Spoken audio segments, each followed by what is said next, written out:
The French Lancaster fuselage nose. Chris has finished replacing the skins and received them back from the paint shop. He's pinned them all back in place and ready for riveting.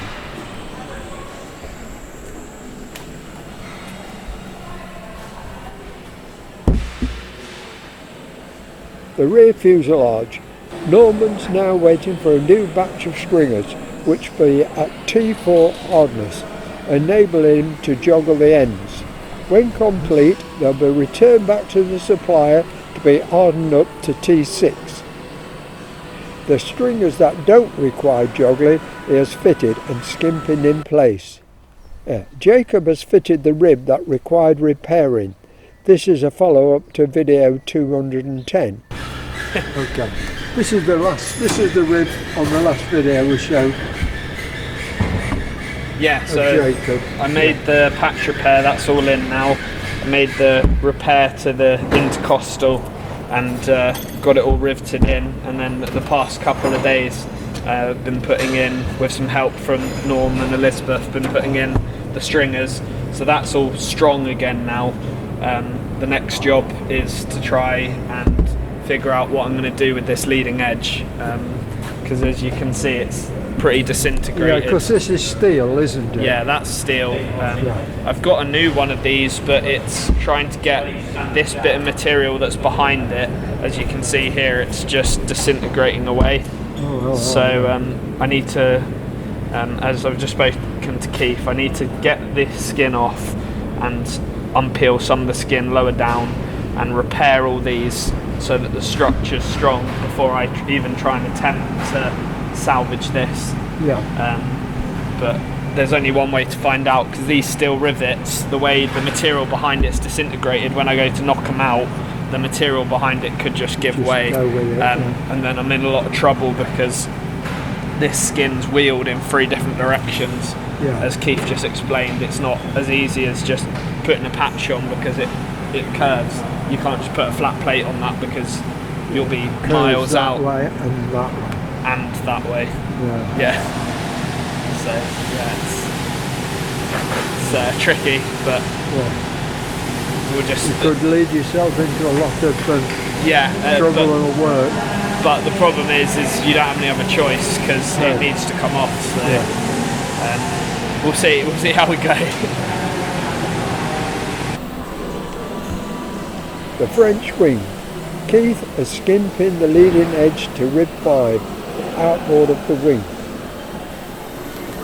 This is a door frame in kit form received from Canada.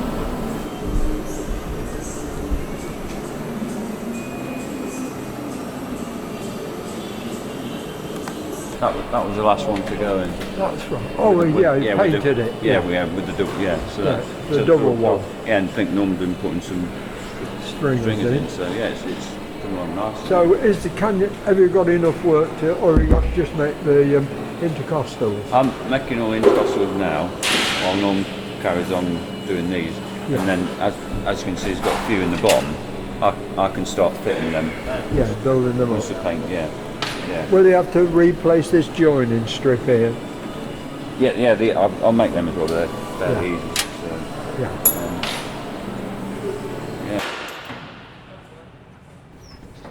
I had a word with Andrew about the 2 wing spars in Just Jane, especially the 4 booms which will be replaced. Each wing has 2 spars. Each spar has 2 booms and a web. It was very noisy in the hangar at the time, with both Keith and Chris riveting. I have tried to cut a lot of the noise out. Next piece of French fuselage won't be too long before it's here. No? Well, that's the only big difference, really, I guess. Will you be able to do that as well as doing that, or will you wait till the jig is empty? So when it arrives, we'll see what needs to be done to it. Could you fit it straight on, do you think? The jig needs some adaptation, so it picks up front and rear. So it'll need the legs moving. At the moment, this one picks up where the tailplane goes through, so it's not quite long enough. So once it's here, we'll assess it. And we'll be able to modify the jig, or have plans for the jig once measured off that one once it arrives. Will it have much work to do, or haven't you seen it? We had a look at it when we were overlooking at the wings. We don't believe there's as much to do to it as well. Certainly not as the wings, similar to the nose section. Yeah. But you don't truly know until you get right into it and find out. But, what about the booms of the booms of the spar for Just Jane? Are we getting those machines? Yeah. So the material mod is with the CAA at the moment, because you've got to change material. And then we're in talks with people at the moment about so they need to be extruded and then the extrusion machined. So we're just talking to companies at the moment who have a long enough machine bed, because that's the problem, because they're 29 feet long or whatever they are. Yeah. It's a massive bed required to then machine them. Yeah. So you'll use the scans you took from the booms you had down, the spars you had down, yeah, from the French one. Yeah, so those scans plus all the drawings that we've got as well. Oh, do they? Yeah, so we've got drawings that show the cross section of the spar boom at certain points down its length. Yeah. So that combined with the scans, just to cross-reference, make sure the scans are actually correct. Yeah. So you'll be on those next year, next summertime. Yeah, well they'll be in production as soon as we can. So we've got to wait for the mod to be confirmed by the CAA. Yeah. Is there much difference between the materials you're using and what they use? Not too much, no. I mean, obviously, it's got to be really quite similar. It can't be any weaker. It's got to be the same or stronger. Yeah. But if you have it too strong, it obviously induces different problems. Yeah. Further down the line as well. So it's just because you can't get the same material anymore. We're using a similar to Airbus spars and things. It's used in a similar process for the aircraft. Oh, good. Be interesting when we get going on that. Yeah, it'd be nice to be able to go and see it being done. Yeah. I might get it with a leading edge put on. I've got 3 more goes. Yeah. Will you do it the same system, or will you put it? No, so when we build our wing, now we have the information about the original jigs and how they did it originally. They put the spars in, the bottom spar, top spar in the jig, and then fitted the forms, the ribs in between the spars, whereas we built it up from the bottom up. You put the spars in and then put the ribs in. So you'll have to have another jig made to hold the top spar in then? It'll need this jig adapted so that it's got the original jig had 2 beams that held the top, that were front spar as it is, in position. They bear the weight of it while it's suspended there waiting for the ribs to go in. That'll be really interesting when that comes. Yeah. What will it, when it comes to November, will you work on getting the wing off straight away? Yeah, so in theory, so we've got the nighttime taxi run and fireworks, then we've got the week after, which will be decaling, we've got a little bit of filming, and then we've got the post-season engine runs. Yeah. As soon as that's over, it'll be in the hangar, jacked up and trestled, and then we'll be freeing off the port wing, removing the nose to swap it out. Will you be, I think last time we spoke, you said you'd be lowering the structure, taking the wheels off and bringing the structure down? Yeah, so a little bit like when we did the paint strip, it'll go into a flying attitude and then be lowered down. Certainly with wheels off, undercarriage, pressure taken out of it and collapsed, so it'll go as far as the undercarriage. Yeah. Whether we fold the undercarriage down, I don't think there'll be the need to do that. Because the undercarriage is rigid at the moment, you've got a brace across it. It's a jury strut in, yeah. It's easily removed. Yeah. I mean, you could just fold it up if you wanted, but it's if we need to go to that extent. Very interesting. Yeah, Looking forward to that. What we don't know is whether we'll be able to get the pins out, the bolts out that hold the centre section to the wing. Those 4 pins. Yeah, worst case scenario, we'll have to cut the steel shackles to get the wing off, but we don't want to have to do that. Yeah. Can you use that press at a different angle to force the bolts out? Not that one. We have looked at a similar one that goes over and forces through, like a mobile one almost. But, we'll see how we get on first with normal methods. They might move fine, they might be absolutely difficult. So in theory they were removed in the 80s when it was moved here, so it's only 40 years of corrosion. There wouldn't have been much, well, they might have not had a lot of equipment to move the bolts then. A big hammer, I suspect. Yeah. You can't do that on the threads then. Will No. you try and, will the bolts be any good in putting new ones in? I imagine they'll need new ones, purely because what we've seen of when it was moved from Scampton to here, it's probably done the bolts in anyway, so. Good. Right, thanks for that. I'll keep them interested. Yeah, so I've had to put 4mm ones in, obviously because some of the holes are a bit oversized. I've put them in. Some of them I've had to put a butt strap on the back, which is a finale plate with 8 holes in, so I can maintain 8 rivets. So I put that on the back, because the holes they're all shaped, do you know what I mean? So it's something that the rivet can form against. So this side's more or less done now. We've just got a couple of bits that tidy up here, and then on the other side, so obviously I've made the panels.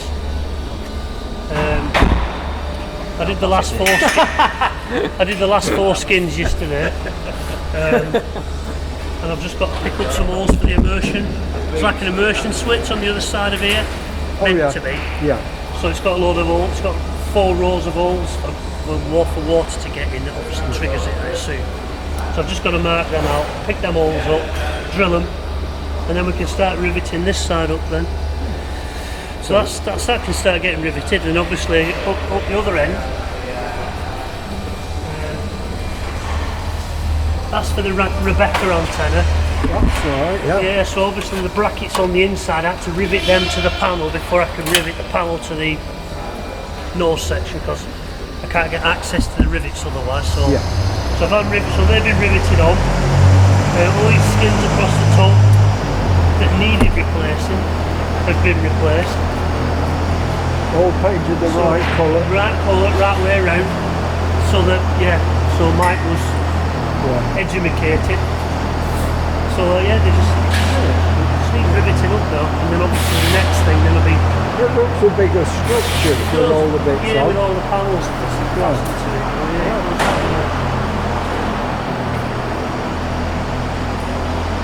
Got that one to do, Put all the rivets back in.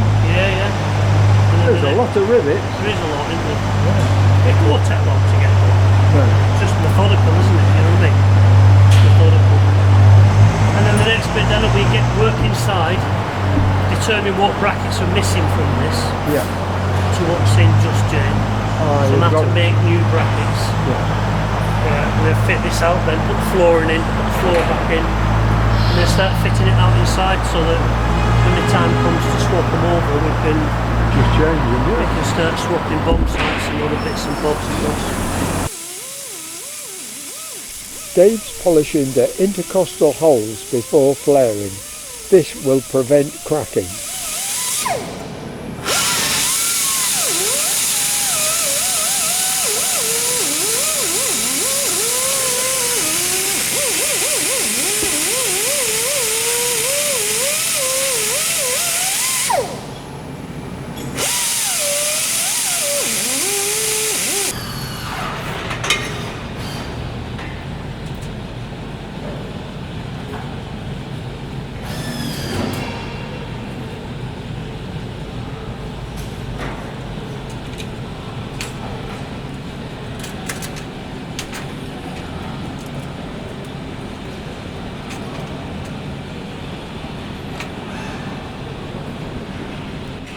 In theory, that one will come out now.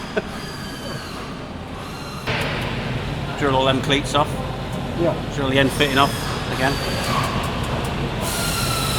I can reuse that. The cleats are all damaged, but I just get them off because it gets them out of the way for when I'm doing other bits, measurements and stuff like that.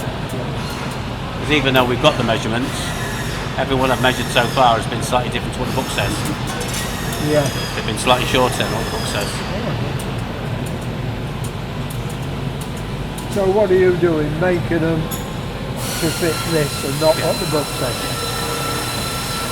Well, where it's physically between frame 27, 35 and 38, I can cut them to length because I know exactly, because it's all fixed, so I can cut them to fit.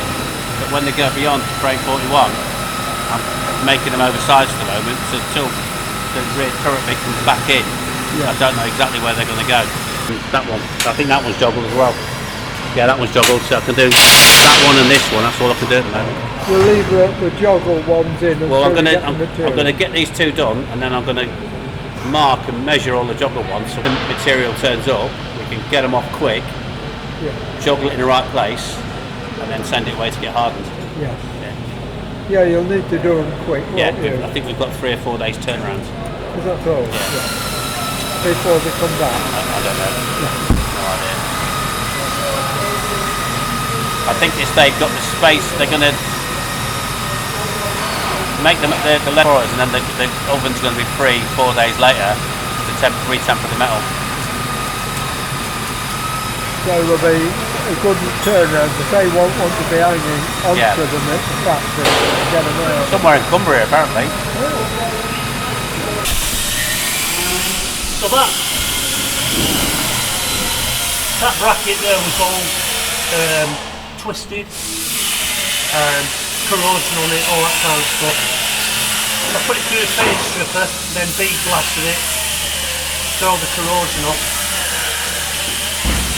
Well, there is a lot of brackets, isn't there? Yeah. On this side as well. Yeah, it's not come out too bad. I've not got that issue on the other side. No. Did you shrink the material at all? So what I did with this is I ended up putting it through the roller first, just to get that curve on it, and then to get that curve, Dave's using shrinkers and stretchers, and he's just had a new set of jaws put in it. So what I did is I put it through. When I pin it down, then you roll it that way. If you pin it at the top, it sends like a wave up the material, and you end up with a wave here, like too much material. You know what I mean? So I tried to rivet these shrinkers and literally just touched them, and it just took that excess out of it. Do you know what I mean? So then when I pushed it flat, it went flat. It got rid of that wave, if you know what I mean. And I think if I'd have known that when I did that other pan around the other side, when I first started doing this, I probably would have got away with not having, you know what I mean? I probably would have sorted it. But hey, you live and learn, don't you? You know what I mean? But yeah, it's come out alright. That's it. It's come out alright. And so it'll only be painted after another year, it'll be back inside and never come out again. That's it, exactly. Well, it may never come out again. You know what I mean? And then, like I say, get these riveted on. And then let Mike set about it and put a coat of black on it. But you think about it, both sides really, inside and out. Because you know, I mean, apart from that top section that we just looked at, that's only going to be the only bit of it that's any colour on it, brown or green. You know, around the top. Because I think there's a certain line. There's a certain line that runs down the side here. A demarcation line. That all this is just going to be night black or satin black. You know.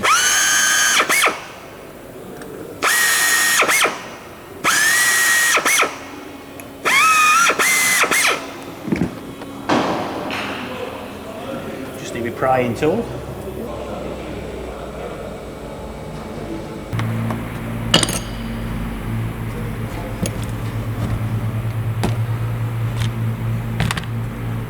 Those brackets have been good all the time. I've not found. I've only replaced one so far.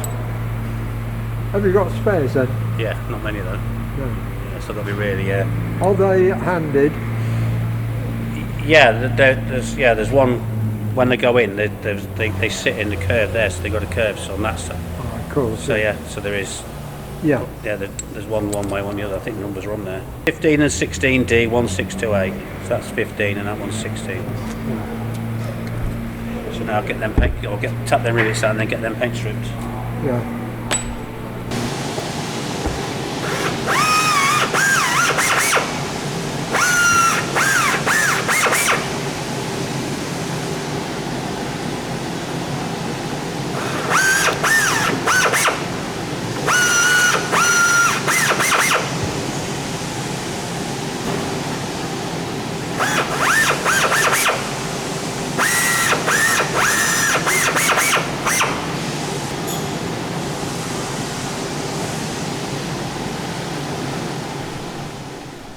These former connecting brackets will be used again on NX611. They fit between the ends of the stringers and connect between formers 27, 35 and 38.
Is there any paint on them? No paint on them, is there? No. They've never been painted.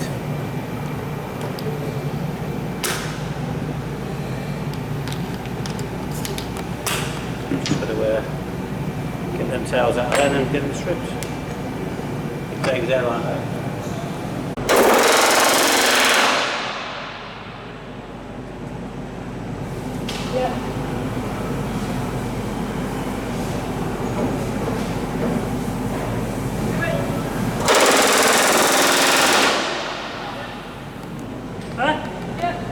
Again?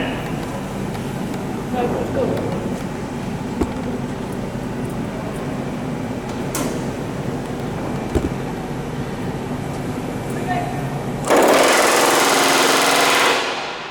It's not Rosie the riveter, it's Jodie the riveter. Yeah.